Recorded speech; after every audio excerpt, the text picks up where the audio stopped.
तर भाऊस्वान आम्ही यायचं रवजीला आता रवजी फाटावर सर पाहू शकत तुम्ही अजून दीपक गलंगी बँड येईल पण नाही सर तर एवढी गर्दी जायचं पाहू शकत तुम्ही आता थोडीच टाइम मध्ये दीपक गलंगी बँड येणार सर त्यामुळे एवढी गर्दी सर आणि आज 9 ऑगस्ट जागतिक आदिवासी दिवस त्याच्या निमित्त ते रवजी गावमध्ये दीपक गलंगी बँड जायचं तर आपला बँड आता थोडी मग बँड येणार सर पाहू शकत तुम्ही गर्दी आणि अजून तर बँड बी येईल सर आता अजून गाव जाणार सर तर मग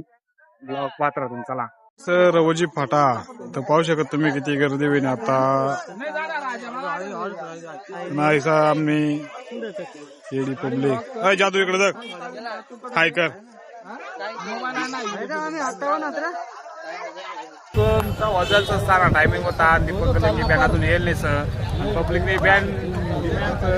आतुरताच अजून बँड पाहासाठी पाहू शकत तुम्ही आणि इकडे गेडा पुण्याचं